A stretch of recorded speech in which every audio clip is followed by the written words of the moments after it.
Greetings. Today we'll talk about avoiding the second death. Now Jesus makes a promise about avoiding the second death in Revelation 2 verse 11. Jesus writes, "He who overcomes shall not be hurt by the second death." If you ask most people about this, they would not want to be hurt by the second death, even though they might not know what the second death is. Obviously, no one ever wants to be hurt by anything, right? So we should learn what the second death is all about. Jesus has many verses in the Bible to help us learn about this second death. Revelation 20, verse 14. Death, meaning dying, you have to be alive in order for death to cause you, and you end up dying and be dead. And Hades. Hades is another word for grave. So death and Hades were cast into the lake of fire. Revelation 20 verse 14 says, "This is the second death." Revelation 20 verse 15, anyone not found in the book of life was cast into this lake of fire, second death. Jesus is pointing out that some people will die a second time by the lake of fire called the second death. Jesus then explains the kind of people who will face this lake of fire. Revelation 21 verse 8, the unbelieving, the abominable, the murderers, the sorcerers, idolaters shall have their part in the lake which burns with fire, which is the second death. So he keeps explaining this second death concept. Many might assume that the lake of fire is another way of saying daily burning in hell. But God shows that the second death, the lake of fire second death, only happens on one day. And so we look at this, we have 1 day second death. So it's not a long continuous thing, it happens on 1 day. Most Bible readers are being taught that going to hell fire occurs at death and then continues in a place called hell forever and ever and ever. Jesus teaches differently, and he teaches that the second death is the moment when the enemies of Jesus die during an attack on the camp of the saints. And what's all that all about? Truth seekers should be asking, when will this 1 day occur? Well, we're told that in Revelation 20 verse 9 gives us that answer. In verse 7, when the 1,000 years have expired of peace and prosperity on earth, Satan the devil is released from his prison. After Jesus rules all nations for this 1,000 safe happy years, God then allows Satan out of prison.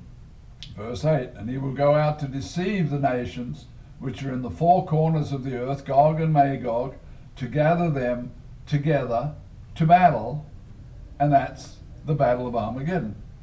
Gog and Magog are Bible terms for the enemies of God.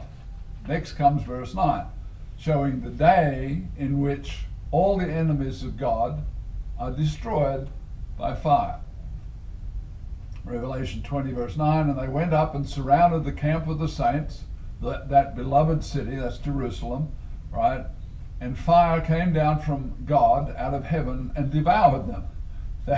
This is the 1 day, the second death day, when all humans who are enemies of Jesus are destroyed by the lake of fire. So this final battle attack against God's people is the last day for humans to live on planet Earth, and after that they'll be dead forevermore. It's the second death. Verse 14, then death and Hades were cast into the lake of fire. This is the second death. Verse 15, and anyone that's humans, not found written in the book of life, was cast into the lake of fire. Therefore, there's no more humans, right? And therefore, there's no more death, and therefore, there's no more grave, right? So, what we've learned in Revelation is only a very short version of the 1 day second death. It was just basically verse 9, they surrounded the camp of the saints, the beloved city, and fire came down from heaven and devoured them. That's a very short verse. But there's a long version. The second death has a longer version in a different place in the Bible. Thousands of years ago, Jesus gave the prophet Ezekiel a whole chapter describing the final last day for rebellious human beings. In the last 3 verses of chapter 38, God shows a full description of the lake of fire, second death, day of destruction. Ezekiel 38:21. And I will call for a sword against Gog throughout all my mountains, the mountains of Israel, says the Lord. Every man's sword will be against his brother. So, and God has done this in the past. He's caused a panic in the troops, and they get disoriented, and they start killing their buddy next to them. They start killing their own troops who are supposed to be fighting the enemy. They end up fighting each other and killing each other. God's done it. You can find it in the Bible. He's caused that to happen many times before. In Ezekiel 38:22, and I will bring him to judgment with pestilence and bloodshed, and I will rain down on him and on his troops flooding rain. Every now and then you see flooding rain. It's not fun, right? Great hailstones, fire, and brimstone. So this is the longer version. Bottom line is God's enemies will die horrible deaths on the day of the second death. In Revelation, we only see that fire came down from heaven. In Ezekiel 38, God paints the whole picture of the second death day. God begins this second death chapter with Ezekiel 38, verse 1. Now the word of the Lord came to me, saying, verse 2, Son of man, set your face against Gog and the land of Magog. Verse 8, after many days, you will be visited. In the latter years you will come into the land, the mountains of Israel. Verse 9, you will ascend, coming like a storm, covering the land, a cloud, and you and all your troops and many peoples with you.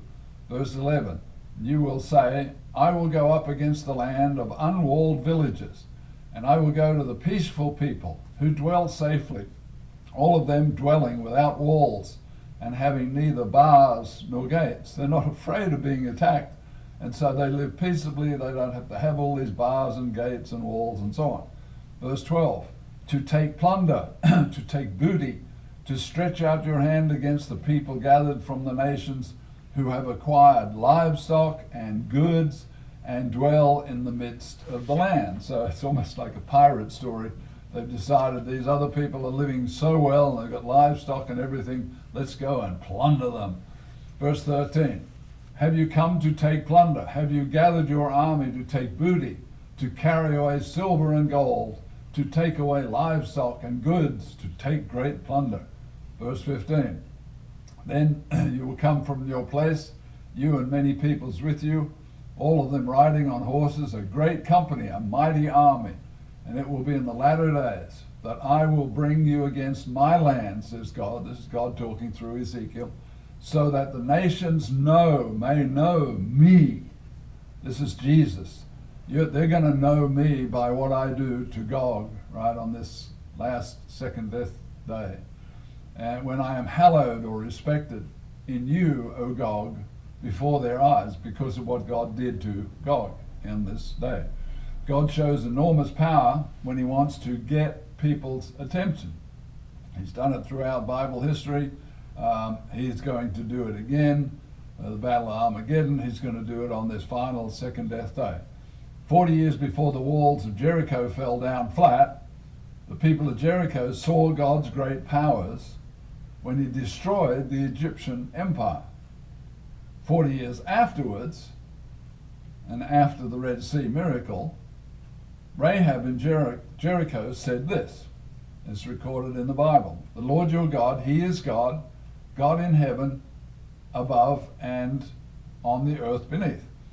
Rahab knew, beyond a shadow of a doubt, that the God of the Israelites was the God of the universe. It was not a doubt in her mind. You could see, how could she be so certain? You know, she was from Jericho. She lived in Jericho. She wasn't an Israelite. She wasn't out there in the wilderness with them for 40 years. She just knew, right, from the data she could gather.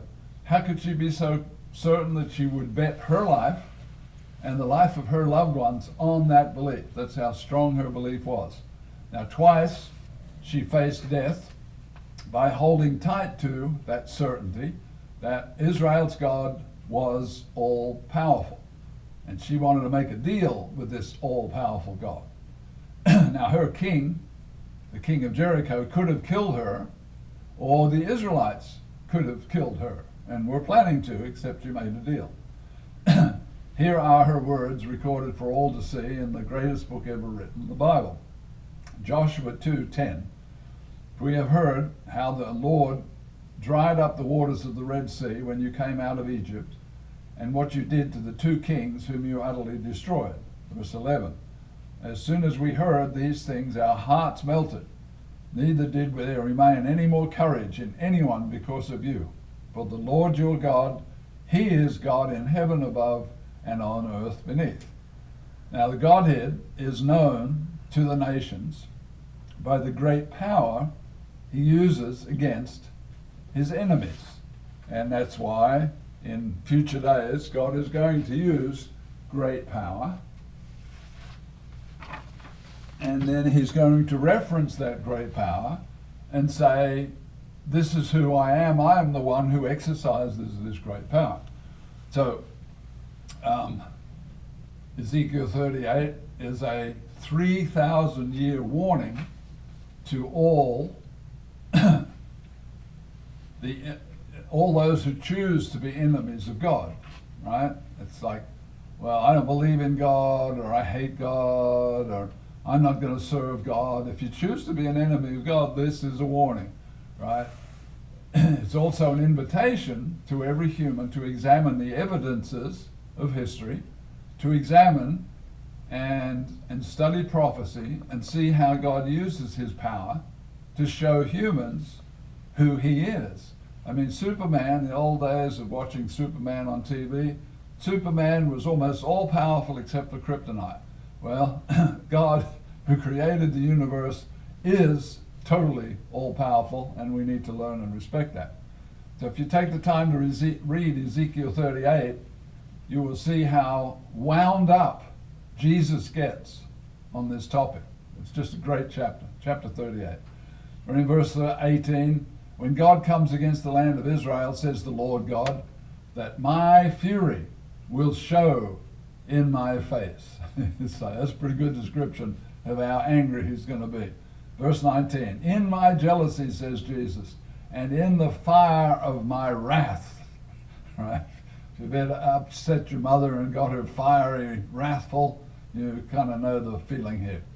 I have spoken, surely in that day there will be a great earthquake in the land of Israel. Verse 20, so that the fish of the sea, this is a pretty big earthquake, because of the fish of the sea, the birds in the heavens, the beasts of the fields, all the creeping things that creep on the earth, and all men who are on the face of the earth shall shake in my presence, says God. The mountains shall be thrown down, the steep places will fall, every wall that man has built anywhere, everywhere, shall fall to the ground. This is going to be a massive, unbelievable earthquake that will get everybody's attention, and Jesus is doing this to get their attention. Verse 21, I will call for a sword against Gog throughout all my mountains, says the Lord God. Every man's sword shall be against his brother. Verse 22, and again, I'm going to repeat this to ensure what God is saying different from what he said in Revelation. He said, I will bring him into judgment with pestilence, with bloodshed, with flooding rain, with hailstones, with fire, with brimstone. If you suffer any one of those all by themselves, or all of those put together, you are going to know you have suffered. Verse 23, thus, by these things, I will magnify myself and sanctify myself, and I will be known in the eyes of many nations. Then they shall know that I am the Lord. This is God's way of showing his power, of dealing with the rebellious people, of causing the second death on that final day. And this second death day is a warning to all humans about respecting God and not being rebellious against God. Every human will have a clear choice to either serve God faithfully or to become an enemy of God. Those who love and serve God will live in glorified bodies, we're told that in 1 Corinthians, and enjoy family of God's status for all eternity. And as humans, we can't really comprehend what that is. There's a few descriptions in the Bible, but we struggle to grasp what an awesome thing that is. Those who are rebellious and hate God will go out of existence on that fateful day known as the second death day.